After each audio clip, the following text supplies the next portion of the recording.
Nós podemos confiar na historicidade dos evangelhos? Esses dias uma amiga minha que é jornalista, ela disse que o filhinho dela, ela estava contando para o filhinho, ela contou primeiro histórias bíblicas para ele durante os primeiros anos e depois ela começou a introduzir contos de fadas. E um dia o menino dela virou e falou assim: mãe, mas como é que a gente sabe que Cinderela é de mentirinha e a história de Jesus é de verdade? Como você vê, crianças já estão começando a fazer perguntas que no passado eram de foro apenas dos intelectuais, dos acadêmicos, dentro dos muros da universidade. Como podemos então ter a certeza que os evangelhos são uma história e não uma grande parábola? Como podemos ter certeza que Jesus de Nazaré existiu e, se existiu, que ele realmente foi quem operou aqueles milagres? São perguntas que nós devemos aprofundar e responder. Outra questão: como é que os evangelhos surgiram? Por que há 4 evangelhos e não 5, ou 3, ou 2? Por que a igreja selecionou Mateus, Marcos, Lucas e João como sendo os evangelhos canônicos e abandonou os chamados evangelhos apócrifos? Por quê? Qual desses evangelhos foi o primeiro? Foi Mateus? Com que objetivo cada evangelista escreveu a sua versão da vida de Jesus? E por fim, há pequenas contradições nos evangelhos. Como é que nós podemos entender isso? Há momentos em que a mesma história é repetida num evangelho, no outro, mas com detalhes diferentes. Por exemplo, um evangelista diz que Jesus estava entrando em Jericó quando ele curou o cego. O outro diz que ele estava saindo de Jericó quando ele curou os cegos, no plural. 2 cegos. Era um cego ou eram 2? Ele estava entrando em Jericó ou saindo? Como é que nós podemos entender isso? Na ressurreição, no relato da ressurreição, um evangelista diz que as mulheres chegaram ao túmulo e ele estava vazio. O outro diz que apenas Maria Madalena que chegou ao túmulo. O outro diz que elas chegaram e o túmulo estava com 2 anjos sentados ali falando: por que vocês procuram entre os mortos o que está vivo?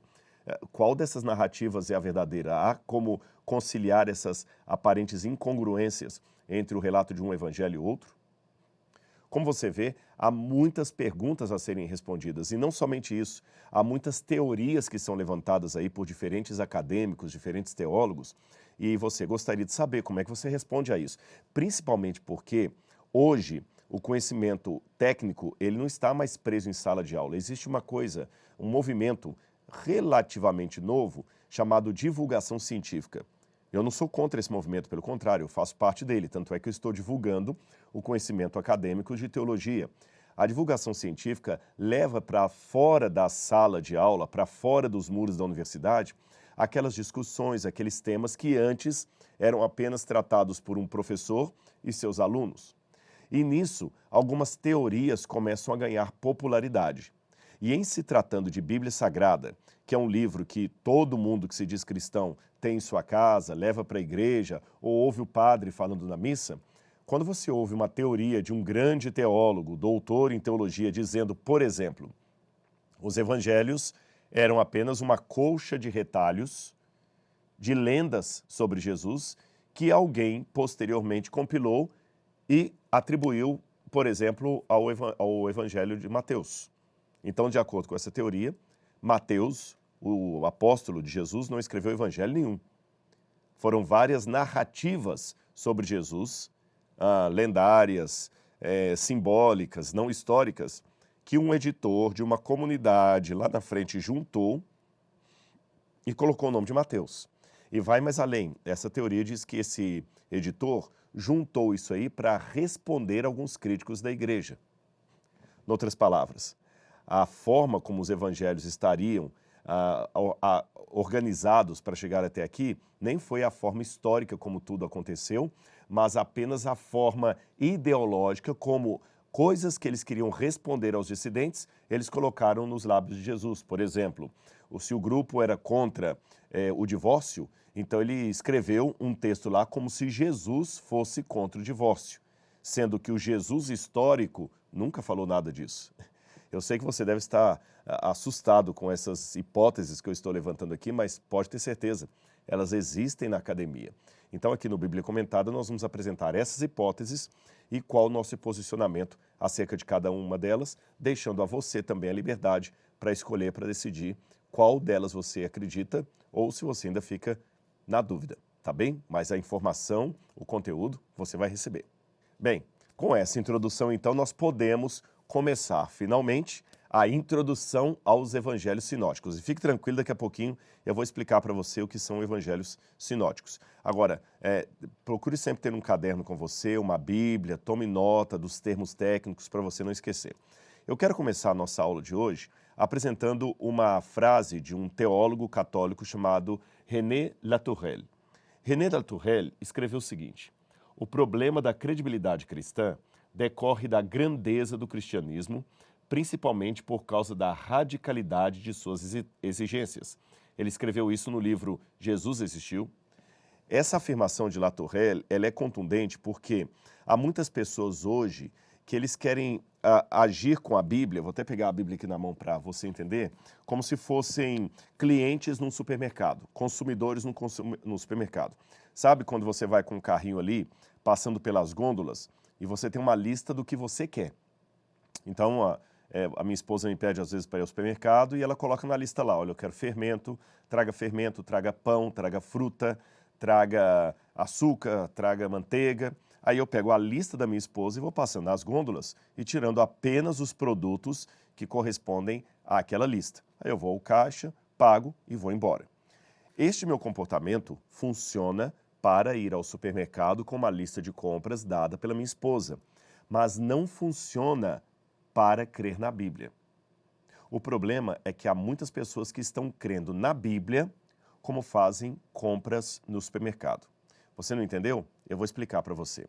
Eles têm uma agenda, como se fosse a lista que a minha esposa me deu. Eles têm uma agenda das coisas que eles acreditam, das coisas que eles defendem, das pautas especialmente políticas e sociais que eles abraçam.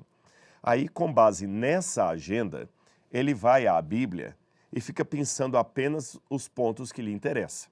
Então, por exemplo, se ele é uma pessoa que ele tem uma vida libertina e quer ficar bem com isso, ele só pega aquelas partes onde Jesus diz: não julgueis para não serdes julgados, porque com a medida que vocês julgarem, os outros julgarão a vocês também. Então eles pegam apenas essa parte e começam a falar assim: não, Jesus disse para não julgar ninguém, então você não pode me julgar pelo meu comportamento. E quando eles fazem coisa errada e a igreja fala: esse comportamento é execrável, ele é censurável, você está passivo de disciplina na igreja, ele pega e fala assim: não, Jesus falou que não devemos julgar ninguém, seus fariseus. Ele só pegou umas peças do supermercado.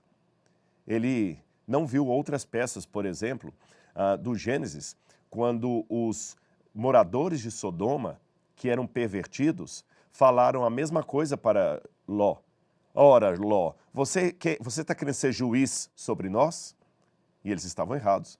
Ló estava, na verdade, repreendendo o ato errado que eles estavam fazendo. Outro exemplo, quando aquele hebreu que estava fazendo também coisa errada, virou para Moisés e falou o seguinte: ah, Moisés, quem colocou você como juiz sobre nós? Agora você vai nos matar também, como matou o outro egípcio ali? Essas pessoas estão agindo como esse hebreu e como os moradores de Sodoma. Por quê? Porque essa passagem ou outras que a Bíblia condena práticas erradas como a que eles costumam praticar, eles simplesmente não pegam essas passagens da prateleira, pegam apenas aquilo que lhes interessa. E esta é uma forma errônea e perigosa de ler a Bíblia. É uma hermenêutica de especialista. Eu só pego da Bíblia aquilo que não me incomoda, aquilo que é bonitinho, aquilo que é legal. Mas, como o próprio René Latourelle falou, existe uma radicalidade do Evangelho. Jesus não abriu margem, ele não abriu hipótese para ser um entre outros. Ele falou: eu sou o caminho, a verdade, a vida. Então, por exemplo, uma pessoa que gosta de cultura oriental, que é apaixonada por hinduísmo. Eu lembro que eu fui uma vez a uma casa de uma amiga que era professora de yoga e ela tinha na parede ali vários quadros de Ananda Maimá, Krishna, Arjuna, Sarivanda e outros nomes lá, e estava Jesus lá entre os quadros. Aí ela falou: não, Jesus é um grande mestre iluminado, como vários outros. Ele não falou que ele era apenas um mestre iluminado como vários outros. Jesus falou que ele era o Filho de Deus. Aí chega também o muçulmano e fala, não, nós cremos em Jesus como vocês cristãos, porque no Alcorão fala que Jesus era um grande profeta. Nós acreditamos em Jesus como um grande profeta. Só que Jesus não disse na Bíblia que ele era um grande profeta. Ele era o Filho de Deus. Então, há uma radicalidade nos evangelhos. Jesus falou que quem não abandonar tudo por amor a ele, não entrará no reino. Eu não posso ignorar essas passagens, você entende?